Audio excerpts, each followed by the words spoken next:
سيغادر بعدما قرر عدم إجراء هذه المباراة أمام النهضة البركانية لسبب غير مفهوم تماما، لسبب غير مبرر، وهو اعتراضه على القميص الرسمي المعتمد من طرف الكاف لفريق النهضة البركانية.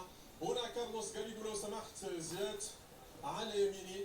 يغادر كارلوس غاريدو أول من يتجه إلى الحافلة. هنا على يمين الصورة مدرب اتحاد العاصمة رفقة لاعبيه والجهاز التدريبي واللاعبين أيضا يغادرون في هذه الأثناء الملعب البلدي في مدينة بركان، متوجهين مباشرة إلى مطار وجدة أنقاد للذهاب إلى الجزائر. فريق اتحاد العاصمة اختار أن لا يلعب مباراة اليوم. تم توفير كل الظروف للبعثة الجزائرية لإجراء هذه المباراة في أفضل الظروف الممكنة، سواء من الناحية التنظيمية، من ناحية الإيواء، الاستقبال الرائع من طرف الجماهير المغربية، ومن طرف أيضا مسؤولي النهضة البركانية ومسؤولي العصبة الاحترافية والجامعة الملكية المغربية لكرة القدم.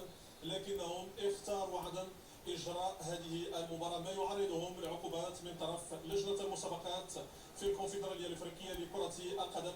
وكما حدث في مباراة الذهاب بعدما قررت لجنة المسابقات توقيع أقصى عقوبة ممكنة على فريق اتحاد العاصمة بسبب اختيار عدم السماح لفريق النهضة البركانية للاستفادة من معداته عاد مرة أخرى لكي يختار قرارا غير مفهوم غير مبرر، وهو عدم إجراء مباراة العودة أمام فريق النهضة البركانية.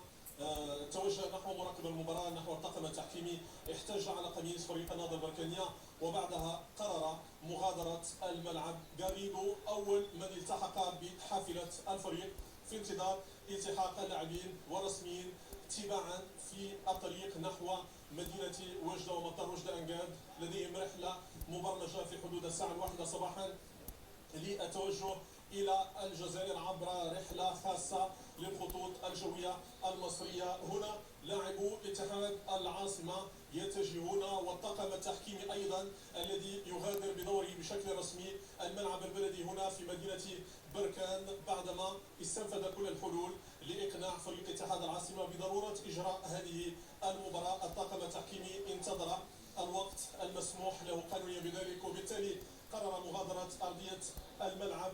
بعدها مباشرة لاعبو اتحاد العاصمة يغادرون الملعب البلدي في مدينة بركان. هنا لاعبو اتحاد العاصمة في طريقهم لمغادرة المغرب والملعب البلدي في مدينة بركان بعدما قرروا عدم إجراء هذه المباراة لأسباب غير مفهومة غير مبررة تسيء للنادي وتسيء لمكانة النادي في كرة القدم الإفريقية. في خارطة كرة القدم الإفريقية تم توفير كل الظروف للبعثة الجزائرية لإجراء هذه المباراة أمام فريق النهضة البركانية، لكنهم اختاروا الحل الأسهل وقرروا المغادرة، مغادرة المنافسة ومغادرة المغرب والتوجه إلى الجزائر في هذه الصور الخاصة والمباشرة من هنا من الملعب البلدي لمدينة بركان.